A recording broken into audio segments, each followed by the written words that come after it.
And welcome everyone to our newest episode of CRE Unplugged. I am your co-host Nadine and I am joined with the incomparable Ryan Elazari. I couldn't do this without him. Ryan, how's it going, buddy? Welcome to our newest episode.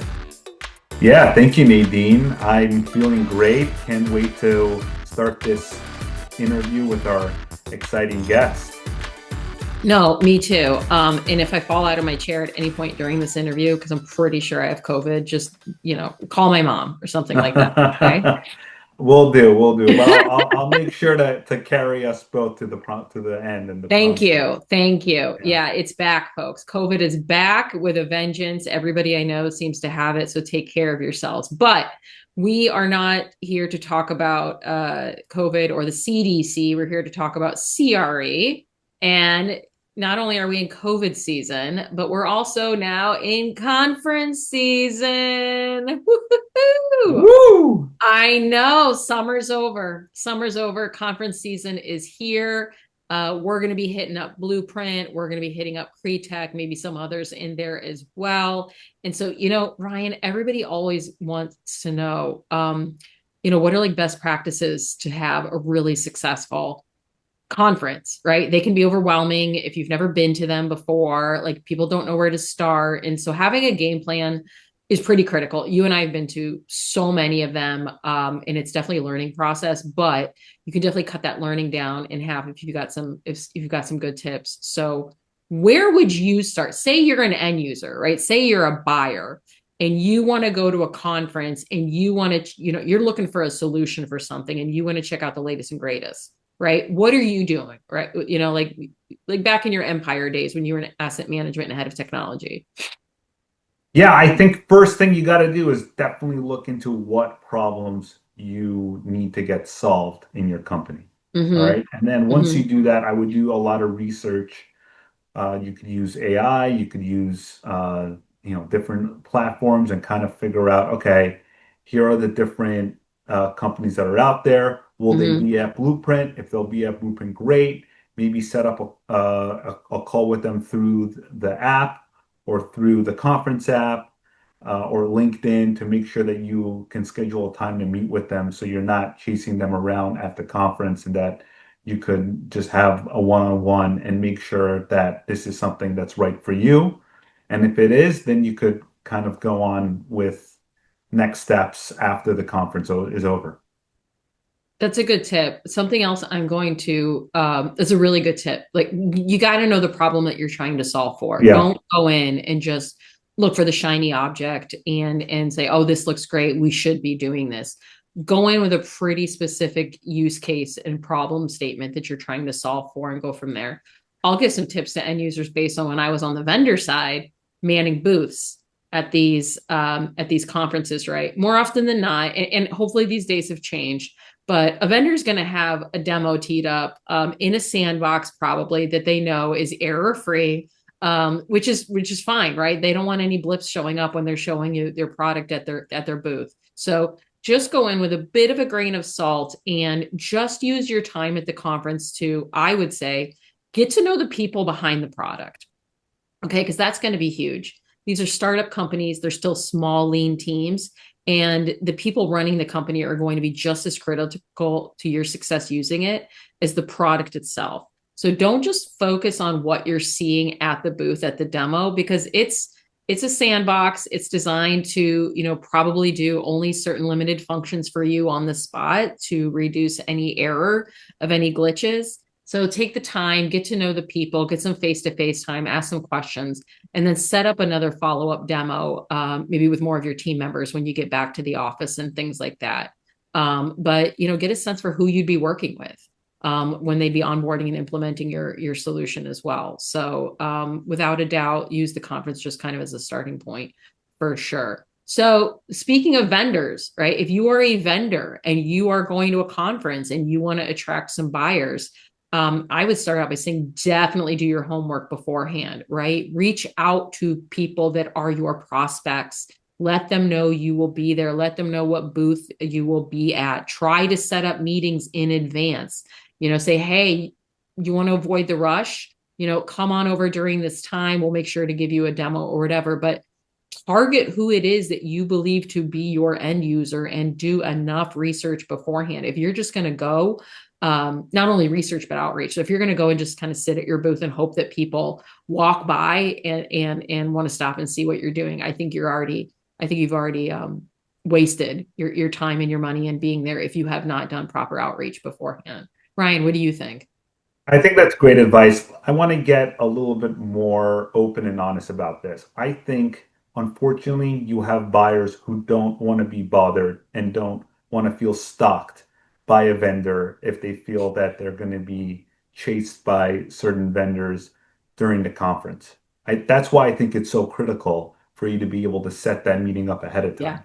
Because Oh, I think if they're there, if the vendor is there and you're trying to meet with them during like the networking parts, you're not going to have a lot of success. I'm so glad you raised that. Yeah. There's a time and place for it, right? Because people are there not only to look at solutions, but to network with their peers and their colleagues. I'm so glad you raised Yeah. that. Yeah, And I think exactly. on yeah, and I think unfortunately with the in this day and age and trying to get the attention of a end user, you might want to invite them to an intimate dinner or invite them to something that they would want to come to so that they'll feel comfortable to then meet with you one-on-one.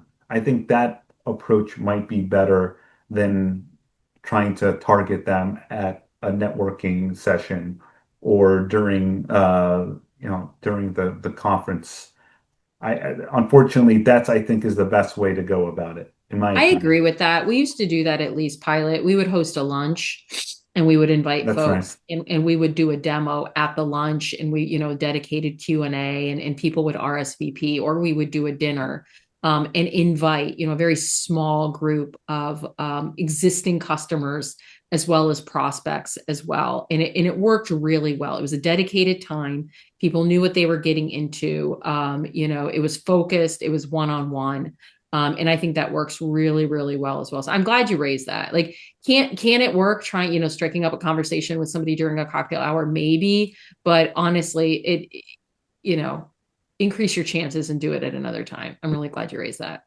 Yeah, and I guess the other thing, and this is an advice I always give to my students, is you always want to catch people at a time where they're a little bit more loose, as I say. So like, some deals could actually end up getting done like at the late hours if you like end up, seeing them at a bar in Vegas or in New York, where the conference is being held. Yeah. And you could just have like a very open conversation, and then you never know where it leads to. That's the beauty of being at a city where there's a lot to do and you could end up running into someone that could be a potential client. Yeah, that works for somebody like you that stays up and goes to those things. I'm in my room. I've done my nighttime routine by 10 p.m. That's fair. That works for you. But hey, Right. but now we're seeing an increase in people getting up early, right? And they're going on runs together, or they're doing yoga together, or they're like, hey, you want to meet me at the gym and we'll walk on a treadmill together. So I love it. We're seeing an increase in diversity of places to meet people outside of the actual conference itself. That's true. Yeah, Yeah. good point. Yeah. So, there's something for everybody. It's not just the golf course anymore, or the cigar lounge. So yeah. But I'm excited. I'm excited. I love conference season. There's such an energy to it. We get to see all of our friends and colleagues in person, and I'm looking forward to it. Even though it Yeah. signals the end of the summer. But anyway, speaking of conferences, we've got a great guest today. And this guy is going to be speaking at Blueprint this year for the second year in a row. And we're going to give you a little bit of background about why we're so jazzed for his conversation. So, before we jump into it, let's set the stage. Our cities are at a crossroads in the United States today. We've got affordability challenges across the map, questions about livability, and a growing push to really rethink the way that we design communities. That's where new urbanism comes in. It's a planning movement that says, let's stop building sprawl for cars and start building towns for people. Think walkable streets, front porches, neighborhood shops, and free public gathering spots. The kind of places that naturally create community. places that actually people really want to be in and are drawn to. And our guest today, Casey Roloff, has taken that philosophy and has completely run with it. And it's also no surprise that he comes from a family that loves to run. Literally building a town on the Washington coast called Seabrook, which has become a model for how, as what Ryan just described, new urbanism can actually work in real life in modern America today. What's crazy is he started with a $500 land option and he set out on a path that would evolve into one of the boldest real estate experiments of our time. And so, with that, I'm very excited to introduce our guest, Casey Roloff, Chief Founder and CEO of the Seabrook Land Company. Should we get to it, Ryan? Let's get to it. And with that, I'm excited to introduce our guest today, Casey Roloff, Chief Founder and CEO of the Seabrook Land Company. Welcome, Casey, to CRE Unplugged. Hi, guys. Thanks for having me. Thanks for joining us. Yeah, we're excited for this one. We're very excited. Casey, let's just dive in because we've got a lot of great questions for you today. So, Casey, you shared that growing up with limited resources really made you appreciate free third places, so to speak. So, looking back, how did that personal experience evolve into your own personal mission of building towns designed for people and not for cars? Yeah, well, while my parents were always kind of struggling financially, they always found ways to make us feel like we weren't struggling. And so a lot of times it would be day trips to the beach. And because it was, if they could afford to swing like a cheap hotel or motel or whatever, they would do it. But usually we would do these day trips, and my mom would make a picnic, and we'd bring our basketball, we'd bring some tennis rackets, and we would just have this great day at the beach. And it didn't cost our family a lot of money, but we felt rich. And I didn't at that time think, oh, how neat that they design these public spaces and that we can actually, we're actually allowed to, walk down the beach accesses and use these public park spaces and things like that. I didn't really understand it at the time. But, the more I learned about, public space design and third places as I, got out of college. Then it's like, wow, this is really interesting. But the reality is the most valuable places in the world are the most inclusive places in the world and have the best public spaces. And that's something that's kind of been forgotten over this last, probably 70 years of development. It's been more about privatizing spaces and, my backyard and my four corners of my lot and how many garage doors do I have versus like what is my house close to and where can I go meet a friend and grab a coffee and sit in a park or those types of experiences were just have been kind of stripped away from new communities over this past 70 years. I appreciate that so much right now. I'm in the process of kind of picking up my life and being nomadic for a bit. I'm currently in Boston, where I've been for the 7 years, within the city, within a lovely neighborhood. I'm looking at out my window at a basketball court right now, and a park, and a tennis court, and a playground. And it's not a cheap place to live, but there's so many spaces that I appreciate where I can just walk and sit down and run into people and have a conversation and step outside my door and not have to spend a penny. And so, first stop on this nomadic trip of mine is back to Ohio, which isn't necessarily known for having many walkable type cities. And so, as preparing for this conversation today, Casey, it's really been front of mind for me, truly just the valuable nature of being able to walk and run into your neighbors and have a conversation and the value that one extracts from that, or just you grab a cup of coffee, and whatnot. And so, I do agree with you. That's something that we've lost a lot in terms of development, especially here in the United States. And so really excited to dig further into your story here. Great. Yeah, and to kind of echo what Nadine's saying, I just recently moved to the suburbs and I'm out in Port Washington and I definitely get the feel of that community because there are sidewalks and you do feel that you're connected with a lot of the different houses that are out here. Mhm. So I understand how it's important, but I want to talk about how you got involved on the real estate side. It really wasn't glamorous. We're talking about $500 land options. You're cold calling 150 people to find a buyer. So how did that hustle mentality influence the way you approach building communities now?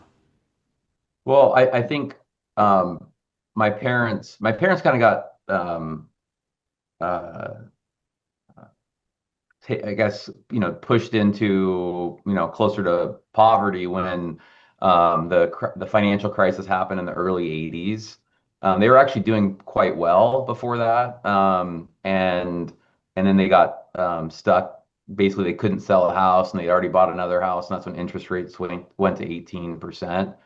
So they carried a contract on the house that they were trying to sell, and then they ended up going bankrupt and then destroyed the house. And so they got back this house that was, in terrible condition. And so it just took all their equity and all their savings that they had, and they basically had to start over. And so we were like in, I would say about, I was probably fifth grade, so around 10 years old, something like that. And so from that point forward, all the way through high school, I just watched them struggle and, to pay bills and, pay their taxes and, pay the power bill and the phone bill and all those things. And so when I saw them struggle like that, and to the point where my junior in high school, we were living in an 18-foot travel trailer. They could their credit was so bad that they couldn't even rent a house. Um, so they bought a little trailer and we moved into an RV park. And um, so seeing that, I just basically, you know, was always trying to solve their financial problems. I was always trying to come up with ideas like to help them, get over the hump. And um, they should have frankly gone bankrupt in the early 80s, but they were like, no, we're going to pay everybody back. And that was also a huge lesson for me, is that while it would have been easier for them to go bankrupt, they were just like really committed to paying everyone back when they could, even though it took a long, long time to do it. They ended up paying everyone. And um, so I think that's what motivated me to, be more entrepreneurial. And, I wanted to make sure that when I started my business, that money was not going to be a challenging thing, and I was going to be in control of it rather than it controlling me, Yeah. because it really controlled everything that they did, and it was just painful to see them always. I mean, my dad bought a van and he couldn't even get license plates because it was like $2,500 to put license plates on it. So we were driving around for years with no license plates. We'd get pulled over all the time. Just like little things like that you don't really think much of. But just seeing that struggle and it's like, oh, there's a cop, like they're gonna pull us over. I mean, just like that stress around that was just really, it was hard. And I just wanted to make sure that I wasn't in that kind of position when I, you know, became an adult. Yeah, it's interesting. I was reading a article about The Rock Mhm. and how he grew up in poverty. And what really motivated him is the fact that he just never wanted to go back to Mhm. where he grew up. Like he wanted to be as far away as the struggles that he had with his in his childhood, and that Yeah. was like his major motivating factor. So that really resonated with me, and I feel like that's something that you were feeling as well growing up. Yeah. Yes, definitely. And so, um, I went from, I was a flaky kid. I barely actually ended up barely graduating from high school. I had like a 1.34 GPA. I literally was on my hands and knees begging my teachers to let me graduate, so I didn't have to get my GED. And I never took any college prerequisite classes, so no algebra, no geometry, no foreign language. I mean, I was not prepared for college in any way. And then met my wife Laura, and I was like, oh man, I better get my act together because she was a smart kid, and from the other side of the tracks, Actually, I was growing up in the suburbs of Vancouver, Washington, and she grew up in Portland, went to private school, the whole thing, and all state volleyball player, and I was like, oh man, I gotta figure this out and make sure that this works. And so I Always a went off. girl.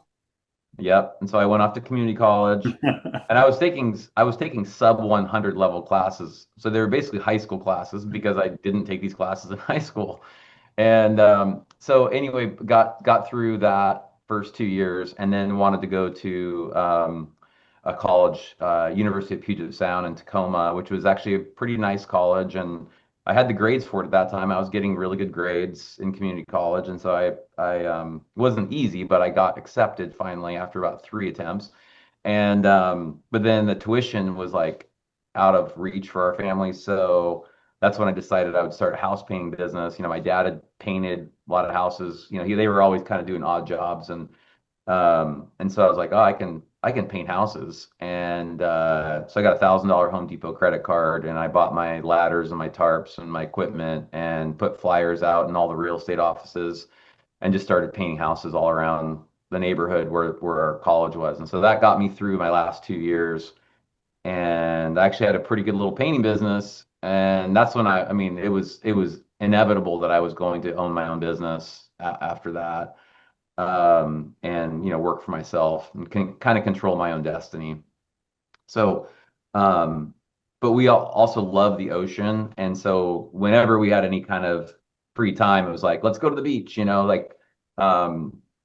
walking, running, beach combing. My wife's a huge beach comber. Wherever we go, around country, around the world, I mean, it's about beach combing, like. And she finds these Japanese glass floats that still are out in the Pacific Ocean. After big storms, they'll float up, and she's actually out there in the middle of the night. So yeah, to say the least, we're kind of beach nuts. And so we moved down to the Oregon coast, and we knew that we could pay the bills of this painting business, but we didn't have any development experience or home building experience. But as a subcontractor, I got to know like the framers and the siders and the concrete guys because I did new construction and repaints. And so I kind of knew who the good ones were and who the not so good ones were. And so I started to kind of create my own little team. And I'm also a wannabe architect. So I would like sketch little houses. And I loved obviously all the older houses and, more the traditional architecture. And so we basically would design more modern floor plans, but that had the look and feel of a craftsman or a bungalow or name your architecture kind of neo-traditional architecture. And so we designed a house that we wanted to build, and we went to all the banks, and they're like, well, you guys are really nice kids, but and you're very ambitious, but it's very risky to just build a house and hope someone buys it.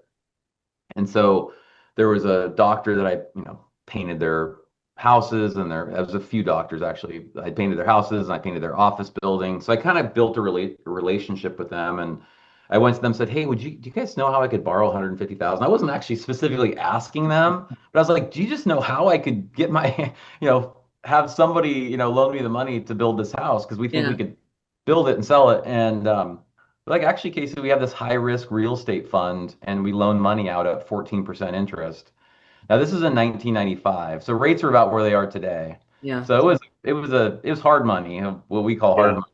Yeah. And but we built the house, sold it almost immediately. I'd literally walk into the doctor's office to get my draws. There was no budget even. Like they were just like, yeah, 150, just come in until it's gone. And that was actually dangerous because I didn't really even have a good budget. And so, I mean, one thing with the bank, they would make you go through that whole process and with your draws, but they would just like, you need 20,000. Okay, here you go.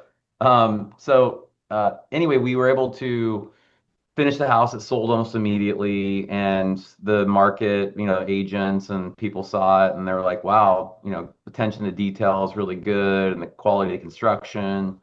And they're like, "Hey, would you design and build us, my client over here a house?" And I'm like, "Oh yeah, we'd love to." And we loved, whether it was painting a house or whether it's building a house or now building a town, it's always been about trying to exceed the customer's expectations. And we call it the disease to please. And it's just like in us. Like It's a good philosophy. Yeah. we always want to like blow people away. And because when we spend our hard-earned money, I mean, we want, we go to a restaurant or we go stay in a hotel, like we want to have a great experience. And so we just like it's just in our blood. And so that, people saw that and they gravitated towards that we really cared. Like it wasn't about the money for us. It was like we just want you to be so happy.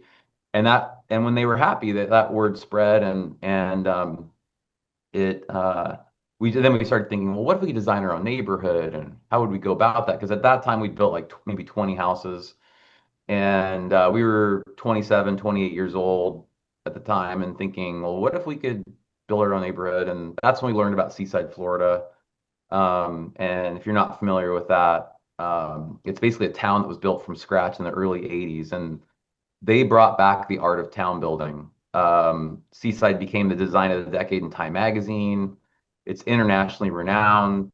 And every urban planner or architect in the world knows about Seaside, because they brought back this time tested urban planning that had basically been thrown in the garbage can when the car was introduced. Essentially, once the car was introduced, that's when we thought, oh, we can make our lives better and we can modernize our lives, and we can just do everything we need to do in our car, and we're going to have greener pastures and more space, elbow room, and get out of the dirty cities. And that was sold to Americans, that life was going to be better with our cars. And so sidewalks, we don't need those anymore. Yeah. Alleys, we don't need those anymore. Yeah. And it became more about our own personal lot. Like instead of having a park to walk to, our yards will be our own private parks. Yep. And that was the mentality, is that it became more about the private side of real estate, and not really investing in the public spaces, and the shops and restaurants within walking distance. It was because we wanted to jump in our car and go through the drive-through and go to the big box retail stores. But that has now come back to haunt us, because we're spending a couple hours a day in our cars, the average person in the U.S. And people are starting to realize, like, oh, like it would be nice to live in a walkable neighborhood and I wouldn't be stuck in my car all the time. So So is that the motivation with Seaside, Florida, was to make it into this walkable, tight-knit community? yeah, so again, Seaside didn't do anything new. They just basically Yeah. they went back to the fundamentals that made Nantucket what Nantucket is today, or Charleston what it is today, or Savannah, Yep. Georgia, or Boston, Yep. and Carmel and Santa Barbara and Bozeman, Montana, and Park City, Utah. I mean, all these great places, they all have one thing in common. They were designed before the car. Yep. And our design process was so much more sophisticated before the automobile, and everything was designed at a human scale instead of an automobile scale. And so, again, Seaside just had the courage to bring those fundamentals back. And so we were so inspired. We're like, oh my gosh, it just like blew our minds. And we just knew we were kind of destined to be a town builder. And we met the Davises, the founders, Robert and his wife Daryl, and Larry Davis and Melissa Davis, and they just they were so gracious with their time, and they basically said, "Hey, we've got the playbook. We can show you how to build your own town." But they deserve all the credit for recognizing that we were on a really bad path, or design path, and now it's finally starting to take root, and people are, consumers are finally saying, I want to live in a walkable neighborhood. I want to have shops and restaurants and my kids walk to school. And I think consumers are going to, shift things back to the way we used to design our communities. Casey, I want to take a step back. Personally, I love all of that. I shared with you my own personal story that I love living here in Boston for all the reasons you just stated. You go from painting houses to Mhm. building houses. And then Mhm. there's this leap where, like, well, we're just going to build a neighborhood. And you describe it as destined to do so, and it's courageous and it's audacious, and I love that. Um, how did you know? Like, how did you know that you were destined to build neighborhoods? What was it where you were like, I guess we're just going to build a neighborhood. We're going to build a town. Well, again, I think we were just like imagining like a street with our houses on it. Like we would, that's all we knew at the time. And then Yeah. Seaside basically just like opened our eyes to these design fundamentals. And then, but people thought we were nuts because they're like, you talk about this place in Florida. We're in the Northwest, Seattle, Portland, the Oregon and Washington coast. And so they thought we were crazy talking about this place in Florida. And so, but we wanted to test it. So we started with our first neighborhood. It was called Bella Beach. Hmm. And it was 10 acres of land next sandwiched between an RV park and a mobile home park. It had been on the market for 10 years. Nobody wanted it. And it was $1.1 million. I went to the doctors and said, "Hey guys, would you guys want to invest, be my partner, not debt, but would you be my partner and put in $350,000 into this?" And Laura and I scraped up about $70,000, just from our painting business and home building business. And but we still needed a $1.4 million loan to build the roads and utilities and so forth. And so we got the approvals and went to the banks, and the banks were just like, Casey, absolutely not. Like, no way are we going to loan you money for a development, even with the cash and your partners. It's not enough. Because the average days on the market were 270 days on the market, and they Mm. were they were saying, you become a good home builder, you got a good painting business, like just keep doing that. Like we're doing you a favor, Yeah. because nothing is selling. There's a glut of inventory. There's a bunch of failed developers, so just stay on the track you're on. And we said, well, the reason nothing is selling is because nobody's designing anything well enough, and we're going to design something people are going to fall in love with, and they're going to buy it. And they were just like, get out of here. Like, you're crazy. And so, 10 banks turned us down. And then we found a bank outside the area. They looked at the doctor's financial statements and like, well, these guys are pretty liquid. And if this kid fails, then we'll just, sweep in and take the money from the doctors and get our money back. And thankfully, that didn't happen. In the first 90 days, we sold out half the neighborhood and we paid off our bank loan in 4 months. And I Wow. actually I had parked an 18-foot travel trailer like the one we lived in high school, at the entrance. Is If you know what a prowler is, it's a pretty common trailer back in the 80s. And that was my office. And I had a sign, and I just basically shared the vision of what we were going to build. And people were just pulling in and just like saying, I want to be a part of this. And, when we started to see how people connected in this space and sitting out in parks and all the things that meeting their neighbors, and we'd hear them say, we know we have more friends in 1 year than 20 or 30 years living in the neighborhood we've raised our kids in or grown up in. And it was just so addicting to see how people use these spaces and how they wanted to make these social connections. And that's when I just leaned over to my wife and said, Laura, we're gonna have to build our own town. Like this was just like cutting our teeth here. And we've proven that this is something that people want in the Pacific Northwest. And we've learned a lot of little lessons here. And so we went to search for a place to build a new town. So was it fear or drive when you started thinking about that? Um, I think, people say take risks when you're young. I mean, and when you're a little more naive, and don't be afraid to take risks. And that was my kind of attitude, is just like, I'm going for it. And because we were always so focused on the customer experience and not about the money, that's Mm. what drove us. It's like we want more people to enjoy these spaces. We want to see people riding their bikes down the street. We want to see this vision of building a town from scratch come into reality. And we wanted to raise our family. We wanted to raise our own kids in a place where they could walk and ride their bikes everywhere and have the kind of independence that I didn't have growing up in the suburbs. Again, no no sidewalks, no shops, no restaurants. anything I wanted to do, I'd have to ask my parents, like, hey, will you drive me here? Can you drive me there? But my wife grew up in a neighborhood in Portland where she could walk and bike everywhere and she had full independence. And so when I saw that, I was like, that's what I want our kids to have. So seeing when we saw Seaside, and it was just like all the dots started to connect. And so we found this property up on the Washington coast. Nobody wanted to be here. Nobody. Um, and nobody was coming here.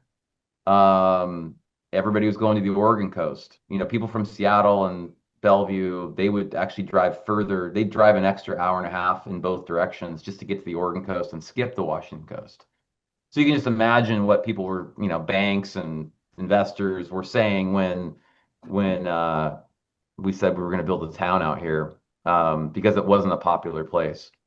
And but that's what allowed us to buy land really cheap. So we bought 250 acres for two on the beach, oceanfront, 250 acres, a beautiful, beautiful spot. And we took the proceeds from our first neighborhood, which was about $2.5 million, and we doubled down and we bought the land free and clear with no investors. And we were like, had just turned 30, and we're just like, we were all in. So that's kind of that's how Seabrook started. I have to say, it started with, from what I'm hearing, a vision of the type of street you and Laura wanted to raise your kids on. Hmm. Didn't really see an example of that. You stumble upon Seaside, Florida, which then kind of gives you this vision of reality. You know, you talk to the Davises, they then give you the playbook, and being young and courageous and audacious, you're like, we're just going to go do this. And I think the one thing that I'm taking away most of this from you, Casey, is that you're a man of vision, you're a man of conviction and passion and drive. But you weren't in it for the money. You were in it to create something that mattered to people, that would make an impact to people and to communities. And I think it's one of the main reasons you've been so incredibly successful. You've touched upon this a little bit, but I just think it's so important to hone in on it. You know, I've heard you speak before. We've chatted with you before this, and you've made it very clear that modern day residential development, we just suck. We just plain suck at building towns today. In your opinion, what is the single biggest misstep in modern day residential developments? Well, I think that the biggest misstep was thinking that we could do it better than we had done for thousands of years.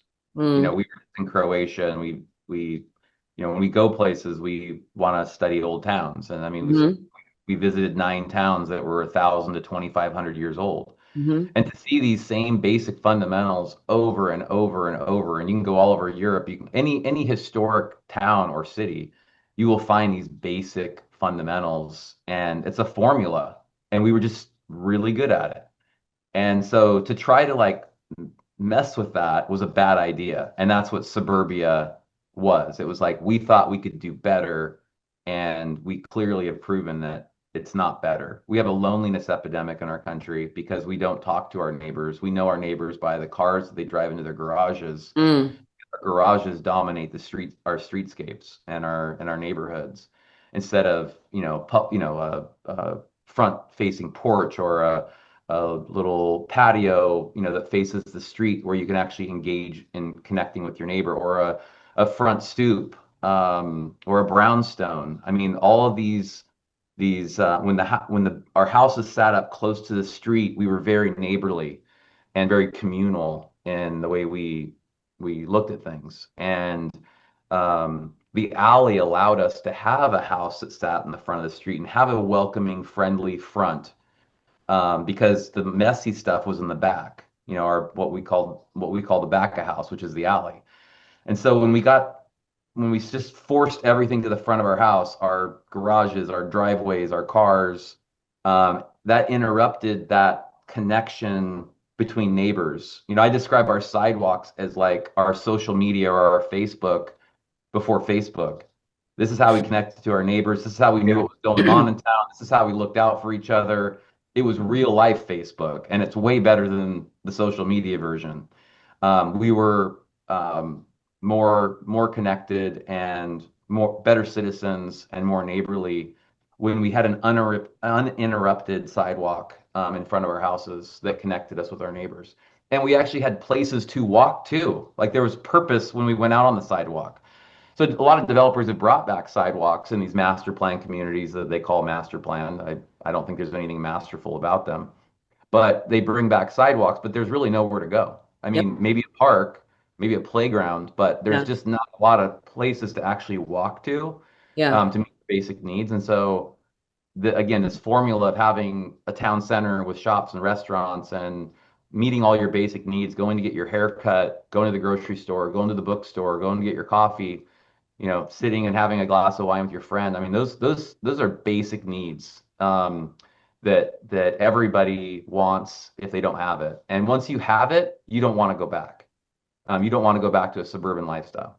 I'm smiling and crying on the inside at the same time right now, Casey, because I'm sitting in my second floor brownstone walk up right now in Boston.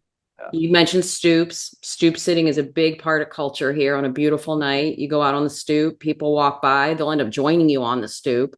And then the alley, you mentioned the alley during COVID. The alley was a big form of community. So, Mhm. you had brownstones that would back up against each other in an alley, and we'd all go out on our balconies that faced the alleyway during COVID. And it was kind of like we saw in Europe and in Italy, where people would be talking to. It was the only way we could see each other. Mhm. And we fostered relationships through the alleyway during COVID by speaking to one another from our balconies. And so everything that you're describing right now, is what I've been living in. And as I go back to Northeast Ohio soon, I don't know, I might want to take a page out of your crazy playbook and try to build something out there, Casey. So yeah. Yeah, there Well, you go. listen, people want to have that, like as you said, they want to make friends, they want to be social.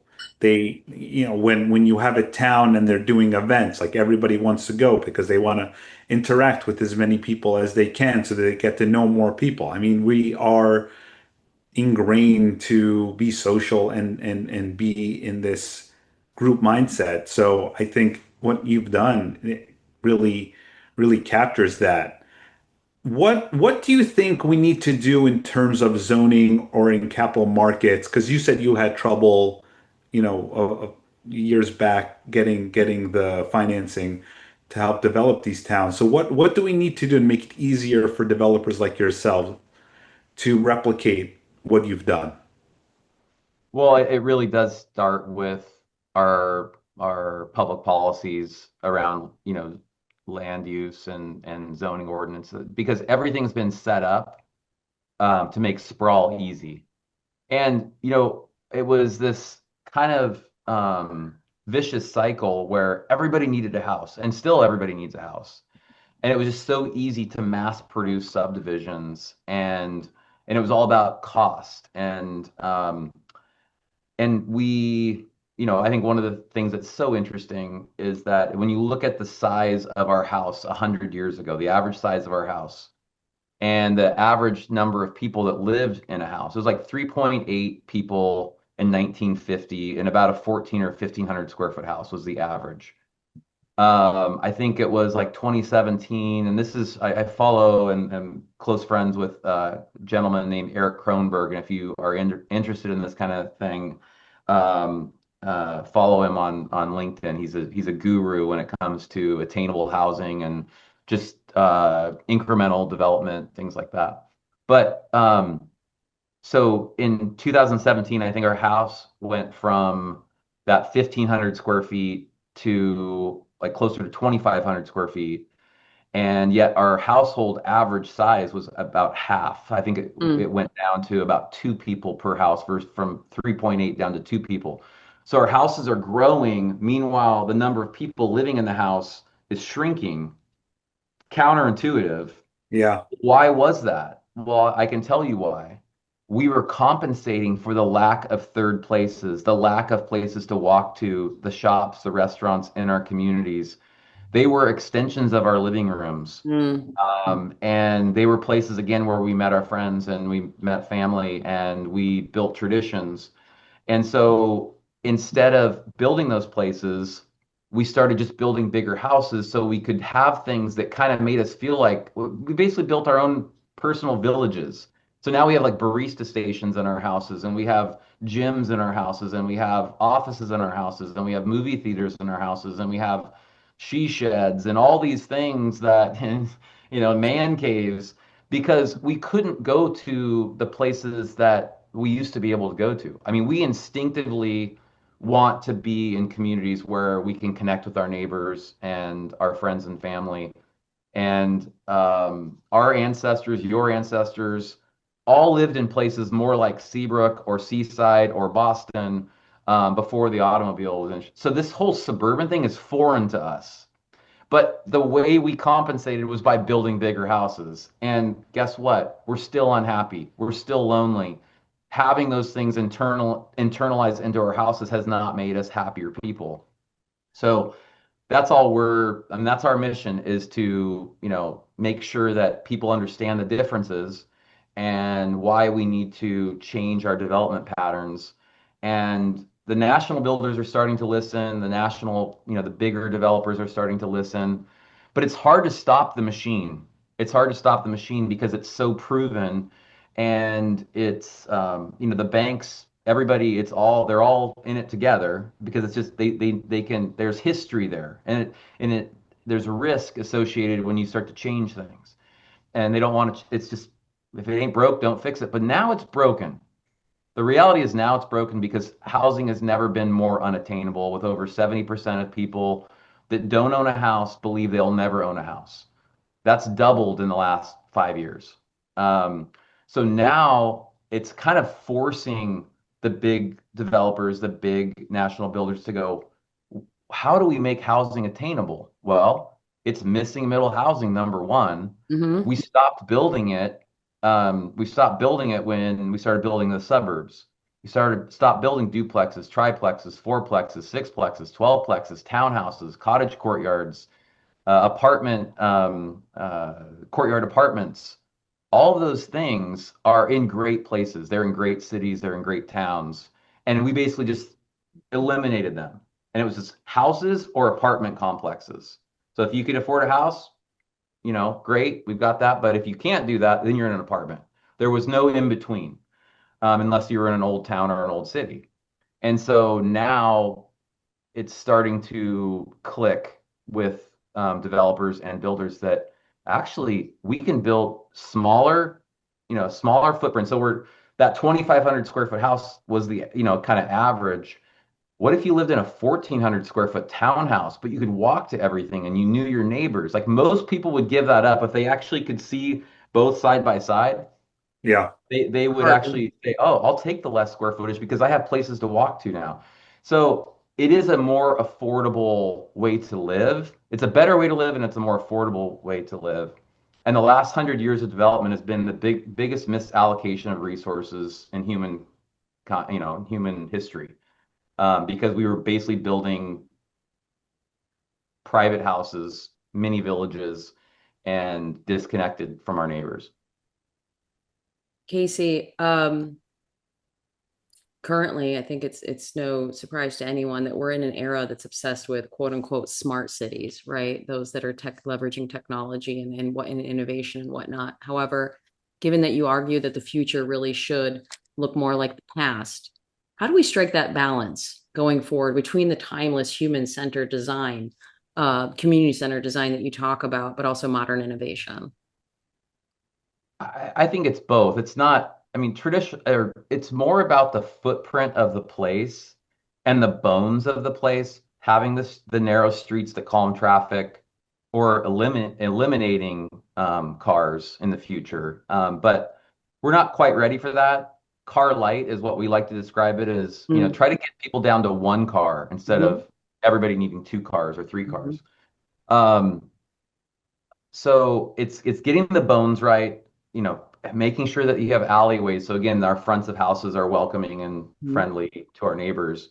But the architecture, it can be modern, but it should be timeless. And it's hard to do modern architecture in a timeless way. I mean, I can usually tell you what decade any modern building was designed in. But there is great modern architecture out there. It's just a lot less of it than the bad stuff. But the most important thing is having designing walkable communities where you can meet the basic needs of a resident within a short walking distance. Number two, have variety of housing types. So there's lots of different ways to live in that community. It's not categorizing people and building neighborhoods based on a certain demographic and income, Mhm. where all you do is live with people just like you.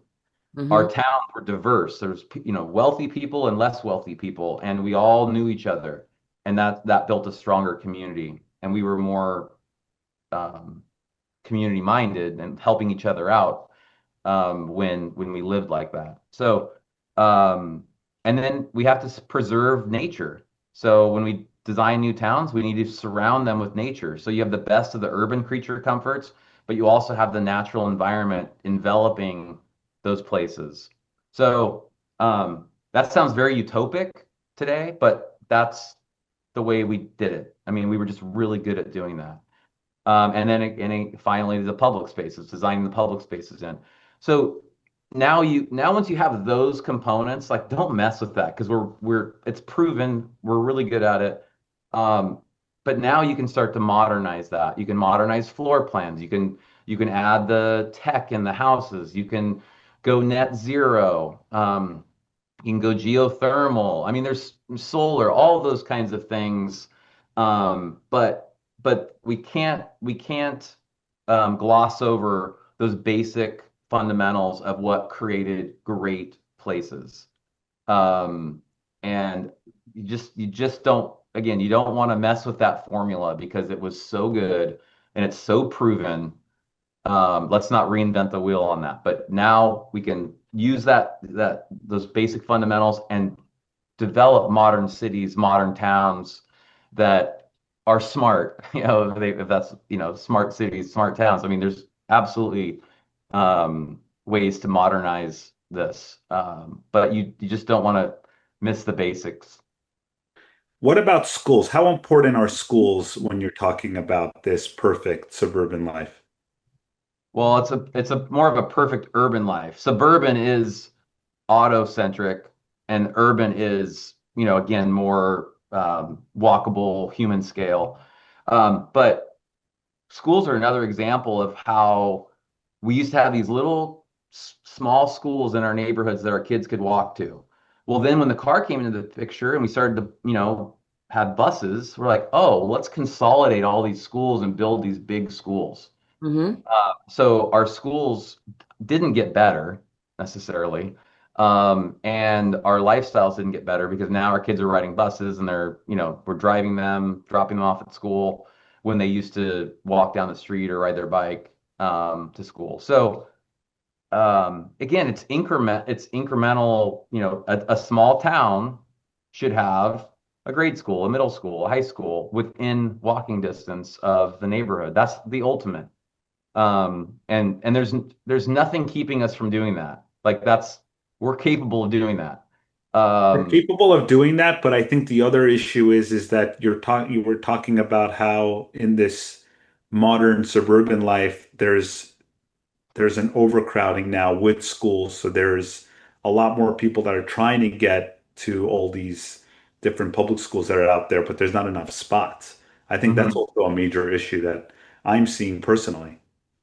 Well, I mean, going in that direction, as I said, suburban development is the biggest misallocation of Yeah, resources. People complain about streets and bridges going, because we can't afford to maintain the infrastructure that exactly. required to build a suburban world. So now Mhm. our schools are suffering. Everything else is Yeah. suffering because we can't maintain this Yep. infrastructure because it was so low density. We didn't have enough people Yes. living in a Yeah. closer proximity. When you look at walkable communities that incorporate higher density walkability, going to more like 15 to 25 units to the acre versus 5 units to the acre, 5 to 8 units to the acre, which is suburban. Now that infrastructure, your taxes are paying for that stuff. You can maintain your roads, you can maintain your parks, you can maintain your Exactly. schools because there's enough tax base supporting that in a consolidated area. But spreading out is unsustainable, and that's why everybody's got budget shortfalls and, trying to, cities have no money and counties have no money because we're trying to maintain these roads and bridges and vehicle infrastructure.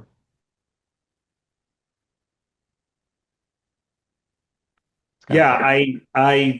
I have to say you brought up this whole idea of how you like been traveling abroad. You went to Croatia recently. So what were some of the principles or ideas that you saw when you were abroad in how we could reshape how we thinking about building like American towns? Like, did you see a vast difference there?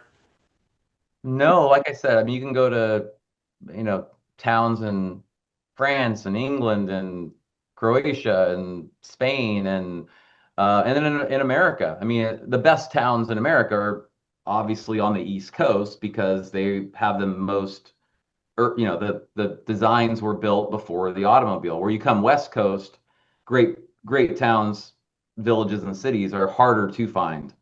I mean, San Francisco's a great city. Portland's a great city. Seattle's a great city because they were designed before the automobile. But most of after that was when we went more suburban. I guess, looking at, European towns, I mean, I think it's more what we have in common than like these. I didn't see anything earth shattering, like, oh wow, we have to do this. It's just, again, I see the same formula repeated all over the world and all over our country. The best places have these commonalities, and again, walkability, variety in housing, public space, and again, that urban and nature, that perfect combination of urban and then surrounded by nature.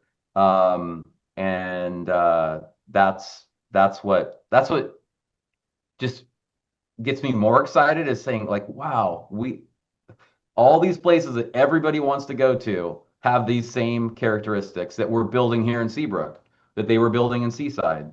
Trilith in Atlanta is another amazing new town. Wheeler District in Oklahoma City, another amazing new town that's under construction and having a lot of success. Um, so we know how to do this. Um, and I'm not just saying me, but I'm saying Yes. humans know how to Yes, build yeah. towns. Like, it's not a secret anymore. Like, we are capable of this, and now we just need our public officials to really push, make it easier to build a walkable town, mixed use town that has higher density, and all these elements, that doesn't strain the tax base and the cost of infrastructure. If they can get their hands around that and make that happen, which again, it's happening. It's just not as fast as I'd like to see it happen. Like, it's easier still to develop a totally suburban neighborhood and get your approvals than to build a mixed use walkable neighborhood. And it shouldn't be harder to do what I'm talking about. It should be easier. They Yep. should roll out the red carpet for, town builders that want to come in and build these walkable mixed use communities. I think we're living in an era right now where we need to completely rethink what our definitions of success have been in terms of housing and communities over the last 50 plus years. And in a lot of cities, it's going to be a pretty big ball of rubber bands to untangle.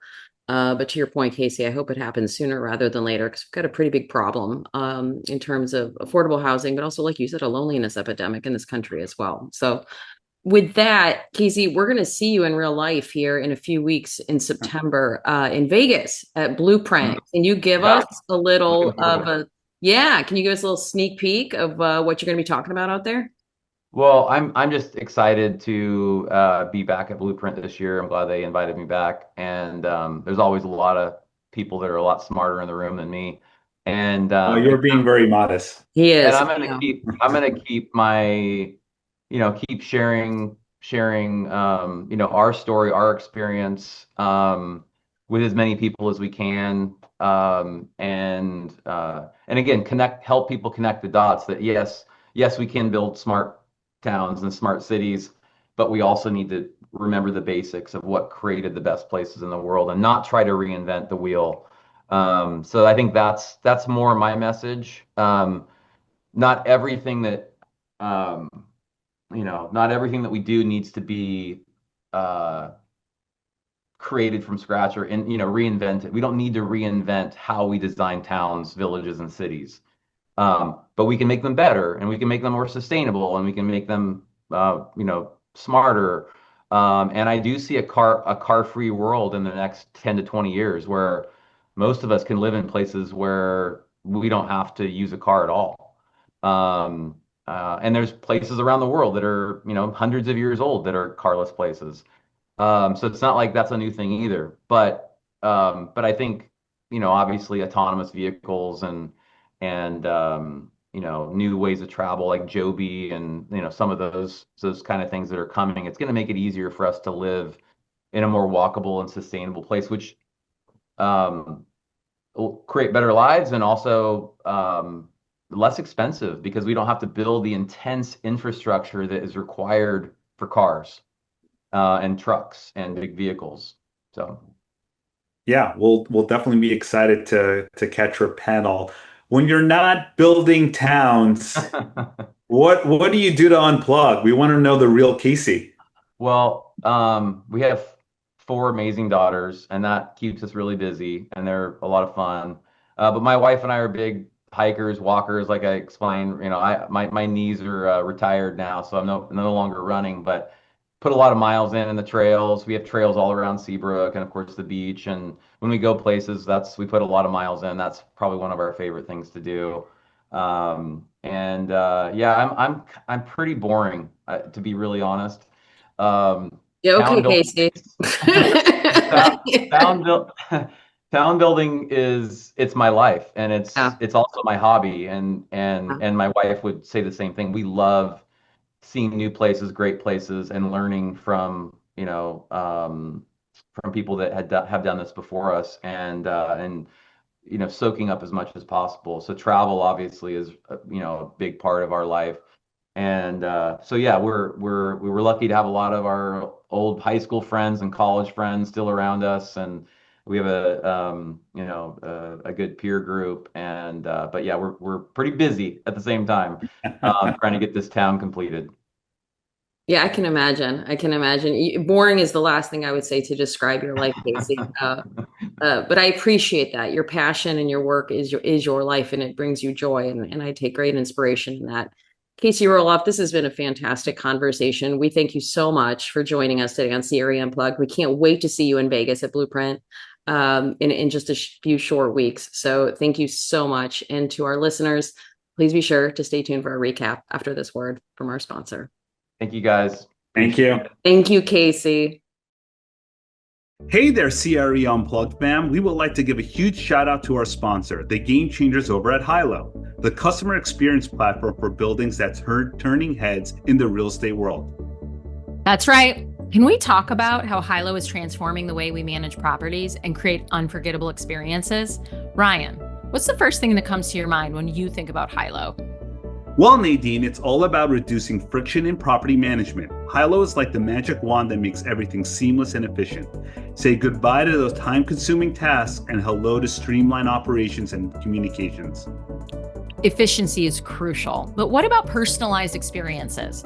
Hilo takes it to the next level with a vision to tailor each interaction to the needs and preferences of its customers. And let's not forget the community aspect. Hilo builds vibrant, connected communities. It's fostering a sense of belonging and togetherness.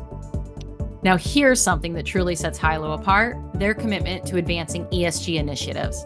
They're not just about buildings, they're about making a positive impact on the environment. That's a win-win for everyone. So, to our listeners out there, if you're ready to elevate your properties, digitize and enhance customer experience, and maximize satisfaction, Hilo is the answer. Please visit hiloapp.com for more information. That's hiloapp.com. Well, Nadine, what a great guest. I am kind of floored by his whole story. I mean, being able to create something while he lived in poverty and then grew into this developer and then actually building a town. I mean, it's stories like these that really get me inspired about the real estate industry. I don't know about you. I mean, Yeah, I'd say Casey's one of those few rare modern day stories that really embodies the true American dream, inspired by his humble upbringings, to, create places that where people could appreciate life without having to spend money, in places that gathered communities, with people having to not shell out a dollar to be able to enjoy it. Yeah.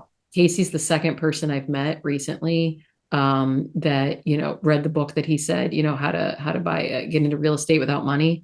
He's the second person from humble beginnings that read that book and ran with it, and used it for the greater good. He did everything he could to learn how to enter the real estate market with no money. But what he did have was grit, determination, and he's, as he says, maybe a little bit of crazy, but crazy, I think, is what we call vision. And he made it happen. And I'm incredibly inspired and moved by his story.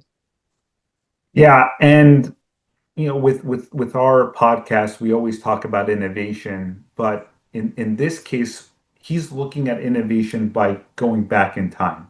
Yep. So he's saying that we should be looking at the historic urban planning models, Mm-hmm. creating these small towns, shared streets, mixed-use Mm-hmm. neighborhoods, and that is the way for us to be able to grow as a community and have that suburban life that was always supposed to be, not the suburban life that people think about now. Now moving to Port Washington, I kind of understand that. Like I am now in this area called Manhasset Isle, and it's a very small community with a bay right next door, and then we have a community pool, and you do really feel like you're part of something and you can share a lot of moments together and have our families kind of get to know each other uh, through these different features that exist in my area. So I really resonate with what he had to say about that.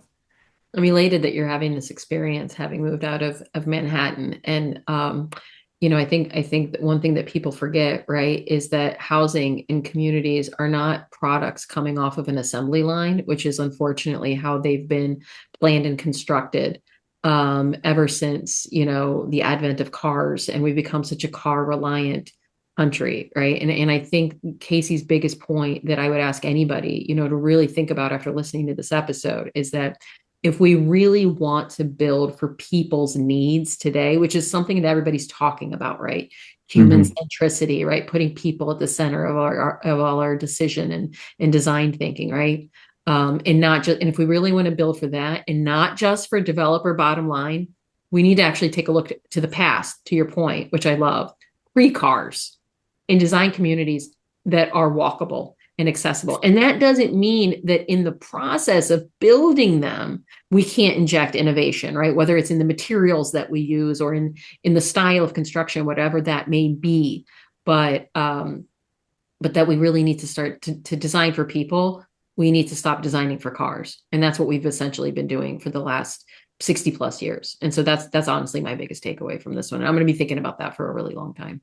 Well, you're also talking about how people are now isolating themselves. And I know Yeah. that was a mindset that we had back in COVID. People wanted to just be away from people, wanted to have that isolation, which kind of brought back this whole movement like a few steps back. But I think now with what Casey is implementing and what a lot of other developers are implementing, it's about getting everyone back together and share all these different experiences so that you could have this wonderful community behind you and feel that you can make friends and have what people really need, which is uh, being able to communicate and talk to one another and share things together.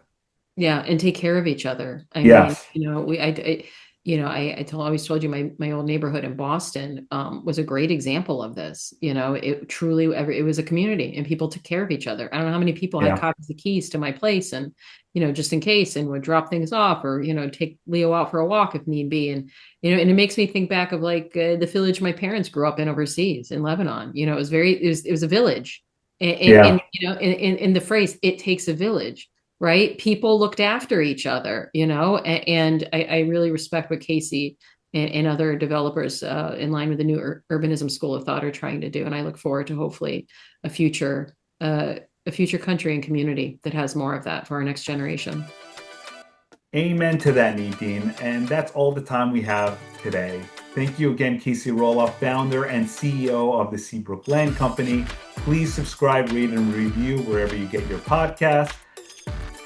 And if you have any questions that you want us to answer on air, you can always email us at info@creunplugged.com or reach us on our website, www.creunplugged.com.